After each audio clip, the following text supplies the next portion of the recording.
Hello, my friends. Welcome back to Conscious Champagne Chats. I think we're on number 16 this week. How is everybody doing?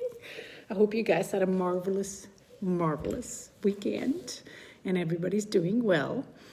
So I had actually planned to, do a little bit of a celebration week, but there are a few requests coming up in the group, which is amazing. So I'm going to talk about those first and prioritize those first. So the topic for today is going to be provide you with a bit more of what I mean when I say it's about who you're being versus it is about what you're doing. And so one of the questions that came up is, and this is a very common scenario, right, is in the morning when we need to get our kids out of the house, we need to get them ready because there is just a deadline. There is a time when they start school and they have to be there because you can't be late, right? So very often these mornings are super stressful because for whatever reason, kids are being resistant. They take forever to dress, they don't want to eat. They don't want to get out of bed. I mean, there's a gazillion of tons of reasons why, they're not moving at the speed that we actually want them to move so they can, we can get them out of the house on time. So one of the questions was, how can I do that without being pushy, without, having to yell and without really having my kids bring out the worst side in me? And so this is where it is about who you are being versus it is about what you're doing is very, very important. Now, what do I mean by that? Is you guys, the challenges we have to face are going to be staying the same, right? There will always be demands put at us. So the question is, in a situation like this, where you have to get your kids out of the house and it can get stressful, the really important question you need to ask is, who are you being in that situation? Who are you being? It's not about what you do. It's not about what you do. It's about who you're being in that situation. So if a situation like that basically triggers you, and the only way hey, Ruby, I'm so excited to see you here and catch you in life too. It's the only way we usually know is to force our will on our kids. And we use rational explanation like, you're going to be late. You're going to be late. But for our kids, that doesn't work because they don't really quite understand often what that means to be late. Plus, again, think about it. What need is that meeting for them? The reason we get triggered in a situation like that is because we depend on our kids to meet our own need. And our own need in this situation, quite frankly, is to be seen as a responsible mother who can make sure she can get her kids out of the house on time so they can be at school and start school on time. Because that's just what is the right thing to do. And the reason we get stressed in this situation is because we put so much meaning into what it means to be late for us. So the reason you cannot be who you actually want to be in that situation, which is how do I get my kids out of the house in a calm way? How do I do it in a playful, fun way so it actually feels good to all of us, is because you are being triggered by all the things that are running in the back of your head, which is we're going to be late, we're going to be late, we're going to be late, we're going to be late, we're going to be late. Literally, that's the drumbeat that is in the back of your head. We're going to be late, we're going to be late. Okay, let's go, let's move it. Because we also never learned, you guys, to do this in a calm way. So who are you being? In that situation, you are being stressed because we are putting so much meaning on, I'm going to be late.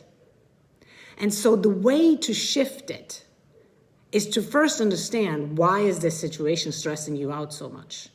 And really facing your biggest fears, which is pretty much in that sense, if my kids are going to be late, what is going to happen?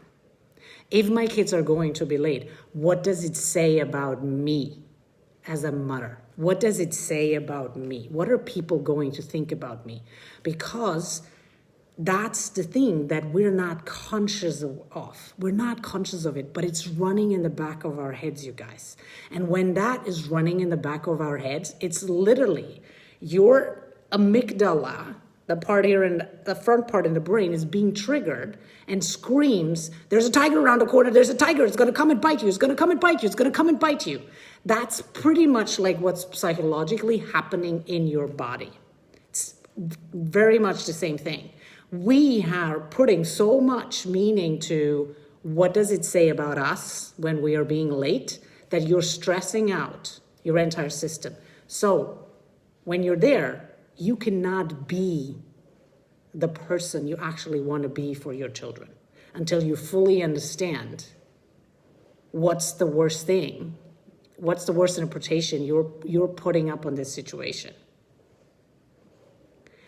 And when you then realize, when you have to face this fear. You literally have to feel this fear, like face it and say, put your human body through the experience of, oh my God, he's going to be late. He's going to be late. Like, this is what people are going to say. This is like, they're going to call me and oh my God, like, what are people like? This is so shameful. Like, you literally have to put them through that experience, because only when you put your body through that experience, you can actually change who you're being. Because you also realize when you put your body through like that worst experience that you're so freaking scared of, that triggers all that stress response in you, you also then realize that actually, I would probably survive. Actually, it's not that bad. So what? He's going to be late. What's the big deal? Like, what's the live or die scenario in here, you guys? Let's like be real honest with ourselves. And when you realize that, you can then finally shift into, I'm not scared if my son is going to be late. It's going to be fine. I'm not scared of it.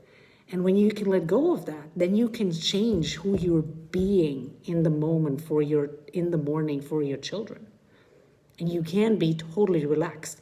And you know what will happen, my friends? You know what's the magic about this? You will never be late.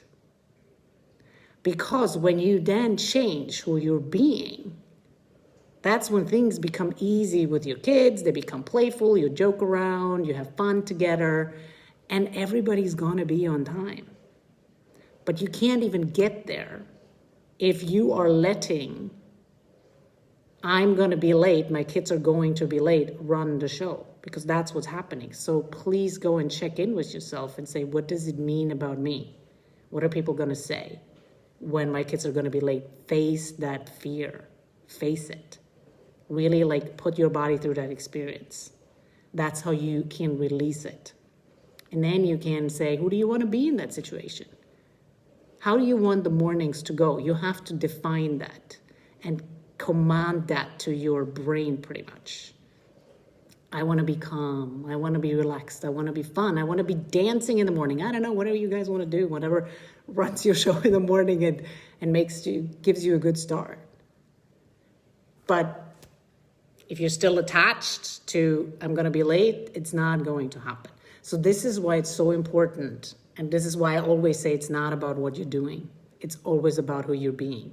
You can do the most amazing things with your kids if you are not being the person you want to be to create those magical moments. It doesn't matter. It doesn't matter, right? This is why when we have all these great ideas about, hey, we're going to go into a picnic and it's going to be so fantastic and I'm doing all these amazing things, I have all these wonderful ideas, and then it goes bonkers because it's like we were not the person that we actually wanted to be. And so we have to be that first, and then you will see when you are being that person, your kids will respond to that very differently. Because right now, they're just responding to the stressed out mom, basically. Okay? So go and try that out. And then tomorrow, there was another question, which is like, what do I say when my kids have basically negative self-talk? How do I help them? So we're going to tackle that tomorrow in Conscious Champagne Chat. 17, I believe. So see you tomorrow, my friends. Take care. Bye.